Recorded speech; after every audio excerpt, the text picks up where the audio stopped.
Two major events happened during my senior year of college. George Lucas re-released the original Star Wars trilogy, and my high school girlfriend tried to commit suicide.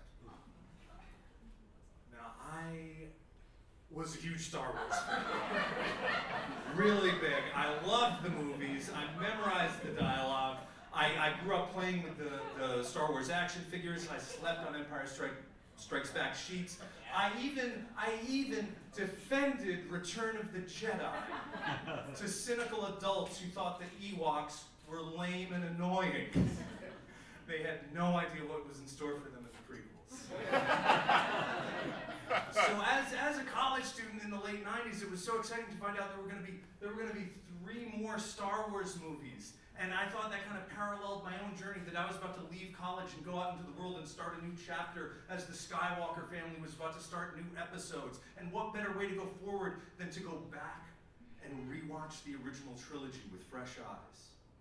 But before I could do that, I found out that the first girlfriend I ever had tried to kill herself. And it was an awful phone call to get. It came as a shock, but it was also kind of unsurprising. Does that make sense? Yes? But the important thing was she was alive. She was staying at a group home with other at-risk youth in southern New Jersey. And after she was there for a few days, I was able to go visit her. And she told me that my visits became really important to her because I wasn't afraid of her, because I could still talk to her. I didn't treat her like she was some broken glass figurine. We'd broken up, but we were still extremely close. We loved each other. We could tell each other anything. And she would tell me about what life was like in the institution. She'd wake up in the morning, she'd go to counseling. In the afternoon, there was group therapy. And then after that, the group would go together and they'd watch videos about some emotional concept like depression or rage or codependency. And it was from these videos that we ended up having a very difficult conversation. She reluctantly told me that since my last visit, she'd seen this video all about the disease of alcoholism. And she ended up telling me that I had all the characteristics of an adult child of alcoholics. Now, that's not something you want to hear when you're visiting your prom date. All right? I don't want anyone telling me that I confuse love and pity, let alone the person I lost my virginity to. That's not my idea of a good time. So she's explaining to me how I'm living in an alcoholic household, and I all but put my fingers in my ears and sing out all the reasons that it can't be true. And I talk about, no, you don't understand, my family's Catholic, and that's the reason for our hang-ups. Oh, you don't understand, we're blue-collar working class. Oh, you don't get it, my parents grew up in a different era. No, I mean, my dad works shift work, so he eats dinner at different times of day, including the morning. And I don't drink, but there's like a dozen different reasons for that. We don't have to bring my family into it. I really hated the idea that I was there to support a suicidal friend, and then I'm getting diagnosed myself. I didn't want any of it. So despite my best efforts, I heard her that day, and it stuck in my head. And I think the idea of my family's diagnosis, it came as a shock, but it was also unsurprising, right? And I had to try to make sense of it. And I didn't really understand a lot about alcoholism, but I knew something was up. I mean, I'd spent enough time at other kids' houses that I knew their families were different from mine. And my ex-girlfriend had spent enough time at my home that she knew what she was talking about. She wasn't an outsider. But I think what I hated about this label of the adult child of alcoholics was that it struck me as just being kind of overly simplified. And I'd spent a long time really cultivating a sense of self that was a pretty complicated guy. And I didn't like the idea of being reduced to this kind of blanket cliche. You know, I considered myself at the time, I was a working class outcast at an affluent college. And before that, I was a funny guy who took writing classes with humorless poets. That was very important to my sense of self. And I just didn't like the idea that something that happened before I was even born determined part of who I was. So I really resisted it. And it stuck with me, Bruce. It was something I had to face. And in the weeks that followed that, I kind of had like my own depression. I was having a hard time in my senior year at school because I was working almost a full-time job, and I was having anxiety about leaving college and going out into the world. And I was working on my senior thesis, which I was struggling with. It was about the Vietnam War, which if you're not a history person, it's a fucking downer. It's not a pleasant thing to read about every day. But I think the other thing that was going on was I had this guilt. You know, I blamed myself for playing a role, even just an absentee role, in my ex-girlfriend's near-death experience. So I go to a therapist, and in the first session, I kind of talk about everything that kind of happened up until then, which is great when you're 20. There's only 20 years of life to catch up on. Now it's so much more complicated. So I go through the life story with the therapist, and the 50 minutes come to an end, and the therapist says, "It sounds like you have a lot of characteristics of an adult child alcoholic." Oh! Last thing I want to hear. So begrudgingly, I agree, and I go to a 12-step meeting. I go to a meeting for Al-Anon. That's for family members of alcoholics and children of alcoholics. And I sit down in the circle at the church basement, and I go around and listen to people talking. It seems a little too simple, right? But it also makes a lot of sense. And as people are going around and they're doing their shares, I'm hearing more and more. And things and details from my life are starting to fall into place, and I realize instead of feeling oversimplified, there's a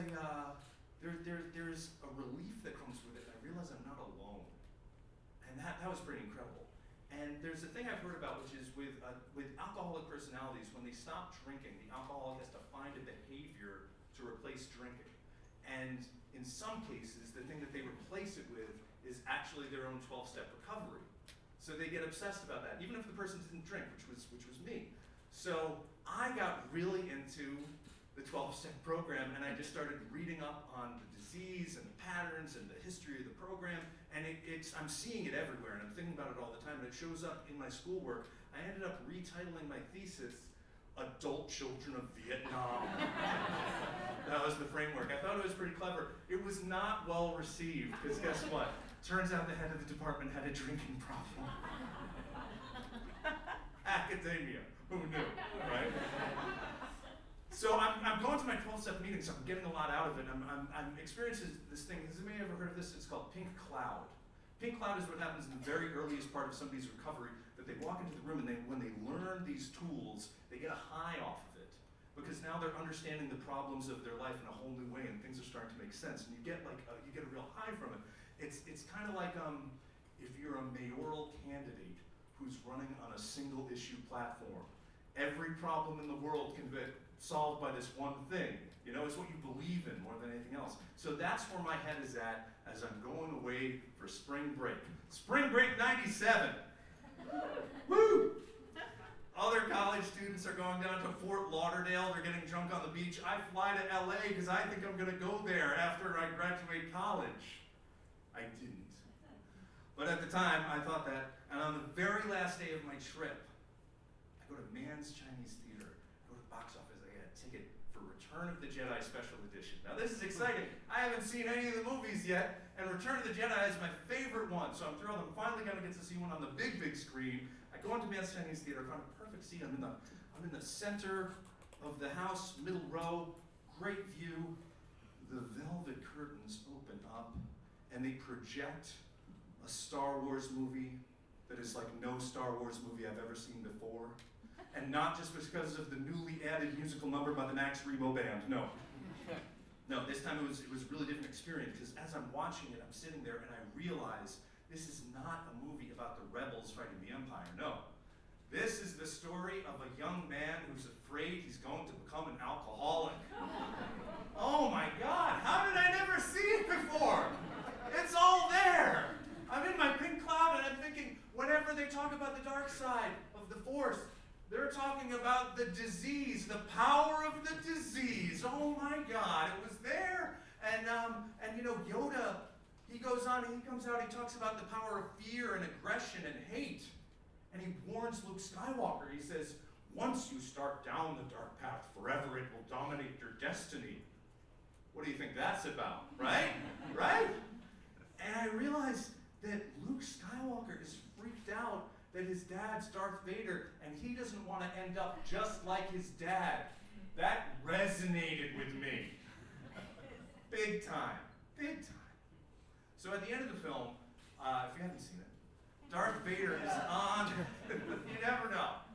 I'm going to ruin the movie for someone. At the end of the film, Darth Vader is on the Death Star. he's having a lightsaber duel with his son, and Luke looks at him and resists, and he says, "Never!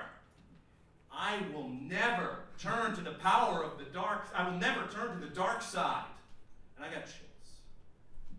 And I might have just turned to the person next to me and said, "Are you seeing this? It's about the family disease. It was there all along." So at the end of the movie, again, spoiler. At the end of the movie, Luke Skywalker kills his father. Or arguably saves his father. There's different interpretations. Either way, not really an option for most adult children. Okay?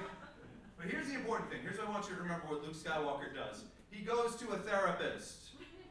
He seeks out family members to talk about his feelings. And he does everything he can to take control of his own destiny. And that meant a lot to 22-year-old me. 20 years later, looking back on this interpretation, I admit it's a bit much. But I'd probably catalog it with my college reading of Ghostbusters, which was a metaphor for Ronald Reagan trying to contain the ghosts of the Vietnam War. Because for me, it always comes back to Vietnam or alcoholism. Just have me as a guest on your podcast. You'll see. So yes, it's a little bit far-fetched, but at the time, that screening of Return of the Jedi was exactly what I needed, and I'm grateful for that. And just in case one person here tonight needed to hear this story, may the Force be with you.